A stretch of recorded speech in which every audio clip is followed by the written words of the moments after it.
हमारे आइलैंड्स के ताज़ा खबरों और इम्पोर्टेंट अपडेट्स से जुड़े रहे भरोसेमंद और पक्की जानकारी सीधे अपने फ़ोन पर पाने के लिए न्यूज़ आप तक व्हाट्सएप चैनल को अभी फॉलो करें।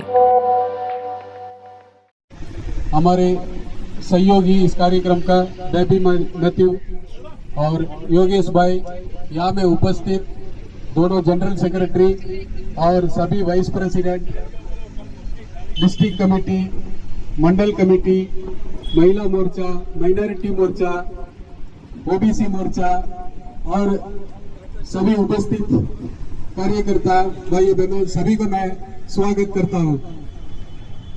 आज सभी जानते हैं ब्लैक डे क्यों मनाते हैं करके ये कार्यक्रम।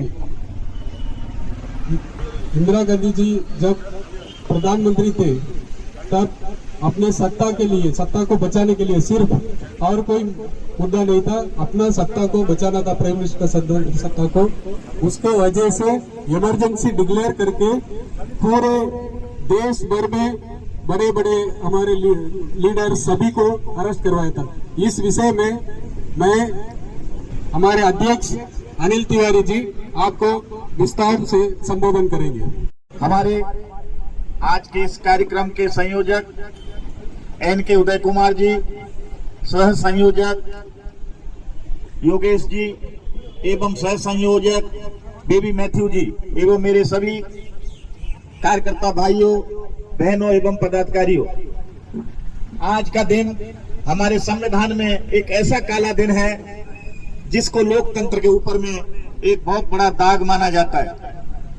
जो भी लोकतंत्र होता है वहां पर लोकतंत्र की हत्या इसी तरह से होती है। आज लाल संविधान की किताब राहुल गांधी जी लेके सबको लेके घूमते हैं कि भारतीय जनता पार्टी संविधान में परिवर्तन कर रही है, संविधान को नहीं मान रही है। लेकिन राहुल गांधी जी की दादी ने, श्रीमती इंदिरा गांधी जी ने 1975 में अपने फायदा के लिए, अपने स्वार्थ के लिए इमरजेंसी लगाई थी, जो कि एक लोकतंत्र के ऊपर में बहुत बड़ा धब्बा था। हमारे सभी विपक्ष के नेताओं को या तो जेल में डाल दिया गया या यातनाएं दी गई। सारी प्रिंट मीडिया पर, सब मीडिया पर प्रतिबंध लगा दिया गया। और ये हमारा देश एक सबसे बड़ा लोकतंत्र देश माना जाता था। और पाकिस्तान के अंदर में तो आपने देखा होगा कभी भी तख्ता पलट हो जाता है, लेकिन हमारे देश के ऊपर में एक भी काला धब्बा नहीं था। अगर काला धब्बा हमारे देश के ऊपर में लगाया, आज भी हम शर्मिंदगी से अपने सिर को नीचे झुका के चलते हैं, तो वो कांग्रेस पार्टी की पूर्व प्रधानमंत्री श्रीमती इंदिरा गांधी की वजह से चलते हैं। आज देखिए हमारे देश में हमारी सरकारें हैं, कितना कितना बंगाल के अंदर में घटनाएं घटी। चाहते तो हम भी वहां पर राष्ट्रपति शासन लगाते थे, लेकिन इंदिरा गांधी जी का समय देखिए कितने प्रदेशों में जहां छोटी सी बात हो गई सीधा राष्ट्रपति शासन लगा दो। लेकिन आज हमारा देश के अंदर में केवल आर्टिकल 370 को हटाने के लिए, वो भी संविधान की रक्षा करने के लिए अगर राष्ट्रपति शासन लगा था तो थोड़े दिन जम्मू कश्मीर में लगा था, वहां भी हमने लोकतंत्र बहाल करके दिया। भले ही हमारी सरकार वहां नहीं है, वहां पर कांग्रेस की और मिली हुई जी सरकार है, लेकिन चाहते तो हम भी जम्मू कश्मीर के अंदर में 5 साल 10 साल राष्ट्रपति शासन लगा के रख सकते थे। लेकिन भारतीय जनता पार्टी एक ऐसी पार्टी है जो लोकतंत्र की रक्षा करने वाली पार्टी है, जो देश का निर्माण करने वाली पार्टी है, जो देशभक्तों की पार्टी है। इसलिए आज इतनी हैवी रेन में भी, आज देखिए मेरी इतनी बहनें बारिश में भीगते हुए, इतने मेरे भाई बारिश में भीगते हुए, जो दिल्ली से आदेश मिला उसको मानते हुए आज इस प्रदर्शनी को, काली प्रदर्शनी को, काले दिवस को मनाने के लिए आज हम लोग यहाँ आए। मित्रों, भारतीय जनता पार्टी का एक एक कार्यकर्ता एक बहुत बड़ा सिपाही है। हमारी एक एक बहन एक दुर्गा का रूप है। हम लोग किसी से डरेंगे नहीं, किसी से झुकेंगे नहीं, और लोकतंत्र की रक्षा करते करते हम लोग भी अंडमान की रक्षा करेंगे। अभी बारिश का मौसम है, हम सबसे आग्रह करूंगा कि ये प्रदर्शनी का सब दर्शन करें उससे पहले मैं अभी सभी कार्यकर्ता भाई और बहनों को बताना चाहता हूं, आप निश्चिंत रहिए। मैं आपके सामने मैं बोलता हूं, आपका प्रदेश अध्यक्ष कोई ऐसा काम नहीं करेगा जो झूठा ऑडियो वीडियो घूम रहा है। मैं कल इसका खंडन करने वाला हमारी भारतीय जनता पार्टी 11 बजे प्रेस कॉन्फ्रेंस में करेगी। हमने सभी प्रेस वालों को, प्रेस मीडिया को कल 11 बजे पार्टी ऑफिस में बुलाया है। हम दूध का दूध, पानी का पानी कल करेंगे। इसलिए मेरे कार्यकर्ताओं का जो हौसला बुलंद है, 1 साल से जो जिस तरह से मेरे कार्यकर्ता काम कर रहे हैं, उनको डिमोलाइज करने के लिए ये काम किया गया। आप जानते हो, आपका अध्यक्ष किसी से कमीशन खोरी तो क्या, किसी का एक चाय तक पीने का एक अपने को अवसर नहीं देता है। इसलिए आज हम काले दिवस पर बोलते हैं, और कल हमारा जो कांग्रेस पार्टी से और एक अन्य किसी आदमी से हमारे ऊपर आरोप लगा है, हमारा पूरा पार्टी कल उसका खंडन करेगी और उसका पूरा आपको दूध का दूध, पानी का पानी करके दिखाएगी। और आने वाले 2027 में आप निश्चिंत रहिए। इस बार भी आप बाई इलेक्शन में भी आप देखिए, मेरे कार्यकर्ता भाई बहनों ने पूरा रिजल्ट हमारे पक्ष में लाके दिखाया। लेकिन हमने जिला परिषद हारा, हमने म्युनिसिपल हारा, हमने मिडिल हारता, हमने हारा नहीं, हमने आधा आधा किया, 50-50 किया। लेकिन बिका कौन? जो कमल के फूल में चुन के गया था। आपकी गलती नहीं है, आपने जिसको चुन के भेजा वहां जाके बिक्री हुआ। इसलिए इस बार आपको अच्छे कार्यकर्ता मिलेंगे, अच्छे उम्मीदवार मिलेंगे, अच्छे ईमानदार लोगों को वोट आपको डालना है, जो किस तरह का बिक्री वहां जाकर के होना नहीं। इसलिए कांग्रेस पार्टी में घबराहट है। इसलिए लोग सोच रहे हैं कि जो हुजूम रोज पार्टी में ज्वाइन कर रहा है, जो हमारी रानी लक्ष्मीबाई का रूप, हमारी बहनें, हमारे हनुमान का रूप, हमारे युवा मोर्चा, हमारे सारे मोर्चा के लोग आज जो भारतीय जनता पार्टी में काम कर रहे हैं, आज उनको बड़ा कष्ट होता है। आज देखिए, मैं अन्य पार्टियों से पूछना चाहता हूं, हमारे पास में 1 साल में कम से कम 10 महीना इसी तरह से कार्यक्रम चलते रहते हैं। वो कार्यक्रम किसके लिए है? समाज के लिए है। वो कार्यक्रम किसके लिए है? जनता के लिए है। वो कार्यक्रम किसके लिए है? अपने युवाओं के लिए है। अगर हम भी आपकी तरह होंगे, केवल चुनाव में बरसाती मेढक बन करके निकलेंगे और टर टर करके पैसा खर्चा करके चुनाव जीतेंगे। लेकिन नहीं, हमारा एक एक कार्यकर्ता समाज का अंग है। हम एक पेड़ मां के नाम भी लगाते हैं पर्यावरण की रक्षा करने के लिए, तो हम अपना सुशासन भी मनाते हैं। हम लोग आज कला दिवस भी मनाते हैं। हम लोग श्यामा प्रसाद मुखर्जी की जयंती और पुण्यतिथि भी मनाते हैं, दीनदयाल जी की पुण्यतिथि जयंती भी मनाते हैं, हम फाउंडेशन डे भी मनाते हैं। हम 15-15 दिन लगातार काम करते हैं। आज भी मैं धन्यवाद दूंगा अपने सभी लोगों को। 31 तारीख से हमारा कार्यक्रम शुरू हुआ है और आज 25 तारीख को भी कार्यक्रम है और ये 6 जुलाई तक निरंतर कार्यक्रम चलेगा।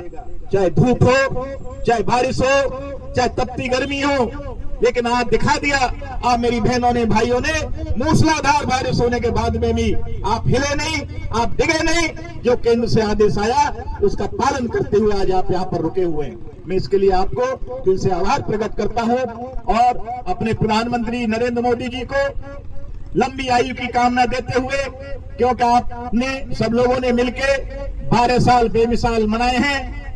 आज हम लोग सभी उनकी लंबी आयु की कामना देते हुए ईश्वर से प्रार्थना करता हूं, जो कांग्रेस पार्टी ने ये घिनौना अपराध, काला दिवस, इमरजेंसी 1975 में लगाई थी, ये दोबारा कभी इस देश के ऊपर में धब्बा नहीं लगना चाहिए। इसी की कामना करते हुए, बारिश का मौसम है, मैं अपनी वाणी को यहीं विराम देता हूं। भारत माता की जय, वंदे मातरम। हमारे अध्यक्ष जी उनको सम्मान करेंगे, जो इमरजेंसी का टाइम में इधर था, देखा था। गौरी शंकर पांडे का फैमिली का मेंबर।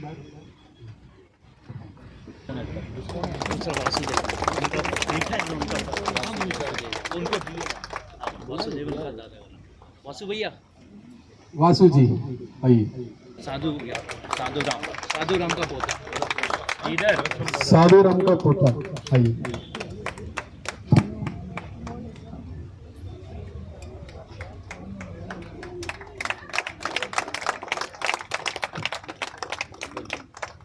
आज मेरे सभी मीडिया कर्मियों को बहुत स्वागत है। आज कोई खुशी का दिन नहीं है। आज हमारे लोकतंत्र की हत्या हुई थी। आज के दिन 25 जून 1975 जो कांग्रेस पार्टी की पूर्व प्रधानमंत्री श्रीमती इंदिरा गांधी ने इमरजेंसी लगाई थी, जिसमें हमारे बहुत लोगों की जबरदस्ती नसबंदी कराना, जबरदस्ती जेल में डालना, बहुत युवाओं को मार देना, बहुत यातनाएं उन्होंने की थी। उसी दुख के रूप में भारतीय जनता पार्टी आज पूरे देश में आज ये दिवस को मनाना तो नहीं बोलेंगे, एक बहुत दुख के साथ एक स्मरण कर रही है। और हमारे करोड़ों की संख्या में कार्यकर्ता लोग हर जिले में, हर मंडल में इस कार्यक्रम का कर रहे हैं। आप लोग आए, बहुत बहुत धन्यवाद। नमस्कार, मैं भाजपा की महिला मोर्चा की अध्यक्षा श्रीमती चैताली रॉय मेरा नाम है। जैसे कि आप सभी देख रहे हैं कि आज यहाँ पर प्रदर्शनी लगा हुआ है और 25 जून 1975 में जो आपातकाल हमारे पूरे देश में लगाया गया था कांग्रेस पार्टी के द्वारा, तब इंदिरा गांधी जी प्रधानमंत्री थी और जिस तरह से संविधान को छेड़छाड़ करते हुए और लोकतंत्र को खत्म करने के लिए और जिस तरह से इमरजेंसी उन्होंने लगाया, ये स्पष्ट रूप से पूरा देश जानता है कि आज ब्लैक डे हम इसीलिए मनाते हैं कि अपना इंदिरा गांधी जी अपना सत्ता को बचाने के लिए, सिर्फ अपनी कुर्सी को बचाने के लिए उन्होंने देश में आपातकाल की घोषणा कर दी थी। तब मानव जो अधिकार था, जो बहुत सारे संस्था थे, उनका जो अधिकार, उनका जो बोलने का अधिकार, हमारे देश में प्रेस हुआ करता था, हमारे देश में मीडिया बंधु भाई हुआ करते थे, उन सभी को जबरन उनको कोई अधिकार नहीं दिया जाता था। उनको देश की जो असली जो छवि थी उसको दिखाया जाने के लिए उन्हें मना किया गया था। उन्हें जबरन जो है जेल में डाल दिया जाता था। कई ऐसे संगठन के नेता, बड़े बड़े नेता, उन सभी को जो है जबरन जो है जेल में डाला गया और उनको जो है देश की जो परिस्थिति है उनके बारे में आवाज उठाने का कोई अधिकार नहीं था। तो इस तरह का जो है कांग्रेस पार्टी ने हमेशा काम किया है और देश को सर्वप्रथम ना रख के उन्होंने अपने जो है कुर्सी को सर्वप्रथम रखा। कांग्रेस पार्टी ने, ये देश के सामने बहुत बड़ा उदाहरण है। हम सभी आज इस डे को काला दिवस के रूप में मनाते हैं और ये इतिहास में एक ऐसा काला दिवस है जब हमेशा उस दिन को याद किया जाएगा किस तरह से हमारे देश की आर्थिक स्थिति खराब हो चुकी थी। जबरन हमारे बड़े बड़े गांवों को घेर लिया जाता था और उस टाइम पे हमारे लोग जो पुरुष भाई है उनको जबरन जो है नसबंदी करवाया जाता था। आप जैसे कि यहाँ पर बहुत सारे पोस्टर लगाए हैं, इसमें आप देख सकते, पढ़ सकते हैं और हमारे जो आने वाले फ्यूचर, हमारे जो न्यू जनरेशन है उन तक ये बात जरूर पहुंचनी चाहिए कि कांग्रेस पार्टी हमेशा सत्ता की भूखी है। वो सत्ता के लिए कुछ भी कर सकते हैं, उनके लिए देश सर्वप्रथम नहीं है। और आज हम उस दिन को ब्लैक डे के रूप में मनाते हैं और यहाँ पर हम सभी उपस्थित हुए हैं और आप सभी का बहुत बहुत धन्यवाद। ये मैसेज हमारे नए जनरेशन तक बहुत ही जाना चाहिए, पहुंचना चाहिए, ताकि इतिहास के बारे में उन सबको पता चले। बहुत बहुत धन्यवाद। नमस्कार। नमस्कार। आज पूरे देश के साथ साथ हमारे द्वीप समूह में भी संविधान हत्या दिवस जो पिछले 2024 में हमारी सरकार ने डिक्लेयर किया था कि 25 जून को हर वर्ष संविधान हत्या दिवस के रूप में मनाया जाएगा। और उसी सिलसिले में आज हमारी पार्टी की तरफ से जो टीम बनी थी, जिन्होंने इसकी जिम्मेदारी ली थी, उन्होंने आज यहाँ पर एक कार्यक्रम आयोजित किया। प्रदर्शनी के साथ साथ सभी कार्यकर्ता यहाँ पर इकट्ठे हुए और उद्देश्य यही है इस कार्यक्रम को संविधान हत्या दिवस के रूप में मनाए जाने का कि जिस तरह से इमरजेंसी देश में लगाई गई 1975 25 जून को, और उस दौरान जो संविधान के सारे जो हमारे प्रावधान थे उसको ताक पर रखकर न्यायपालिका की अनदेखी की गई, साथ ही नागरिकों के मौलिक अधिकारों को भंग किया गया और बहुत सारी ऐसी घटनाएं हुई। और ये बहुत सुंदर प्रदर्शनी हमारी पार्टी की ओर से लगाई गई है। इसको देखेंगे, पढ़ेंगे तो बहुत विस्तार से पता होगा कि चलेगा कि क्या क्या हुआ था उस समय। और जिस तरह से इंदिरा जी ने जो निरंकुश शासन अपना दिखाते हुए और अचानक से रातों रात बिना अपने मंत्रिमंडल से डिस्कस करते हुए राष्ट्रपति को अपने इसमें लेकर और ये डिक्लेयर कर दिया था इमरजेंसी। आप सबको ये पता होना चाहिए कि संविधान में इमरजेंसी का जो प्रस्ताव है वो किस बेस पे दिया जाता है, जब युद्ध की स्थिति हो या फिर कुछ आंतरिक देश में विद्रोह हो तब इमरजेंसी लगाई जाती है। इससे पहले 1975 से पहले केवल 2 बार इमरजेंसी लगी थी, जब चाइना ने अटैक किया था, चाइना के साथ युद्ध हुआ था हमारा, और पाकिस्तान के साथ युद्ध हुआ था, क्योंकि वो युद्ध की स्थिति थी। लेकिन इस समय जो 75 में लगा था, ये केवल अपनी सत्ता को बचाने के लिए इंदिरा गांधी ने प्रधानमंत्री रहते हुए जो अहंकार उनके अंदर आ गया था ना, तो वो दिनकर जी की लाइनें हैं कि जब नाश मनुज पर छाता है, सबसे पहले विवेक मर जाता है। तो वो विवेक मरा उनका, और इसी के लिए बिना किसी से पूछे, बिना किसी से डिस्कस किए उन्होंने इमरजेंसी को पूरे देश पर थोपा था। और उसके क्या क्या नुकसान हुए कि उनके बेटे ने, जो संजय गांधी थे, उनका पूरा निरंकुश राज चला और उन्होंने पकड़ पकड़ कर लाखों लोगों को, लगभग 1,85,000 से ज्यादा पुरुषों को नसबंदी उनका करवाया गया। और उसमें भी नसबंदी ऐसे 500 से ज्यादा, 550 से ज्यादा हमारे युवा थे जिनकी शादी नहीं हुई थी, उनको पकड़कर नसबंदी करवाई गई थी। और 25,000 से ज्यादा जो सरकारी गवर्नमेंट सर्वेंट्स थे, उनको जबरदस्ती उनको नौकरी, इनको रिटायरमेंट दिया गया था।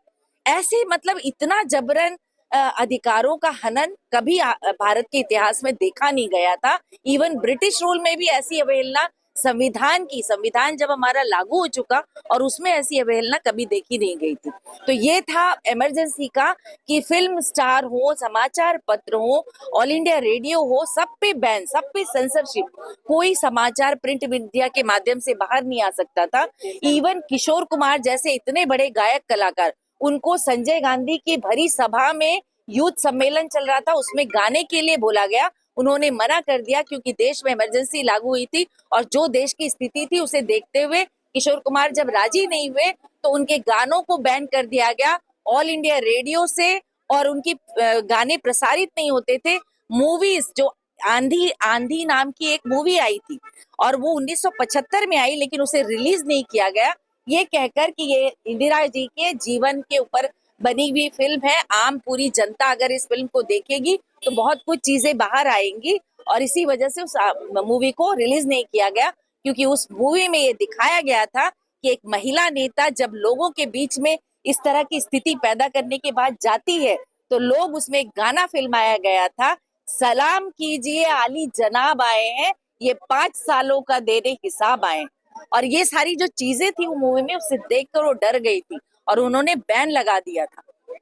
ऐसी ऐसी घटनाएं घटी। और जो हमारे आरएसएस और हमारे भारतीय जनसंघ उस समय हुआ करता था, भारतीय जनता पार्टी नहीं बनी थी, तो जनसंघ के और आरएसएस के कार्यकर्ताओं को, 35,000 हमारे देश के ऐसे कार्यकर्ता थे जिनको जेलों में डाल दिया गया था। और लगभग जो भारत के सारे जेलों की कैपेसिटी थी 1,80,000, और हमारे जेलों में इतने लोगों को बंद किया गया, लगभग 2,20,000 से ज्यादा लोगों को कोई धारा लगाए बिना उनको बंद कर दिया गया था। तो ऐसी स्थिति पैदा हो गई थी पूरे देश में, जिस तरह से केवल अपनी सत्ता को बचाने के लिए। और उसके पीछे की पृष्ठभूमि, जो इतिहास था, वो क्या था कि इंदिरा जी जब 1971 में चुनाव जीती, तो उनके साथ जिसको उन्होंने हराया था, राजनारायण जी थे, उन्होंने 4 साल के बाद हाई कोर्ट में एक याचिका दाखिल की कि इंदिरा जी ने चुनाव धोखे से जीता है, इसमें सरकारी पूरा कर्मियों का दुरुपयोग किया गया, और जो एक तय सीमा से ज्यादा जो राशि खर्च की गई, हमारे वोटरों को लालच देकर बहुत गलत कार्य हुए हैं। तो इस याचिका पर इलाहाबाद हाई कोर्ट ने ये सुनवाई में ये फैसला सुनाया कि हाँ, ये बात सही है, और इनकी जो सदस्यता है इनका रद्द किया जाए, और इनको पद से हटना चाहिए था।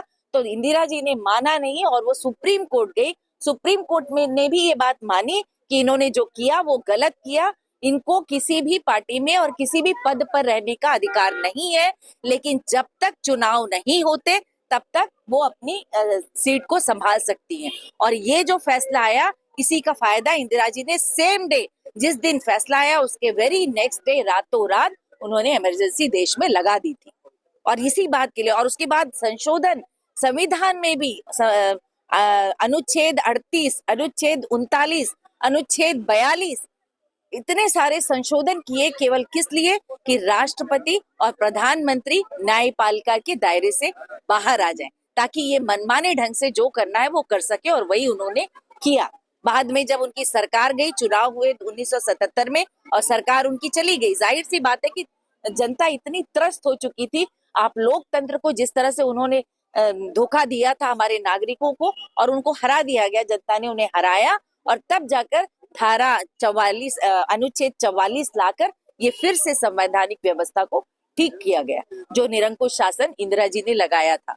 और उस समय हमारे जयप्रकाश नारायण जो नेता हुआ करते थे, 70 साल के नेता, उन्होंने देश को नेतृत्व दिया, युवाओं को नेतृत्व दिया, और जाकर उस समय जो रामलीला मैदान में जो बहुत बड़ा आंदोलन हुआ था, उसी से डर कर ही इंदिरा जी ने रातों रात डिक्लेयर किया था इमरजेंसी। और उस समय नारा हमारे युवाओं ने, हमारे कार्यकर्ताओं ने दिया था कि सिंहासन खाली करो कि जनता आती है, और जनता ने आकर वो करके दिखा दिया कि उनकी सत्ता जो है उनके हाथों से फिर फिसली।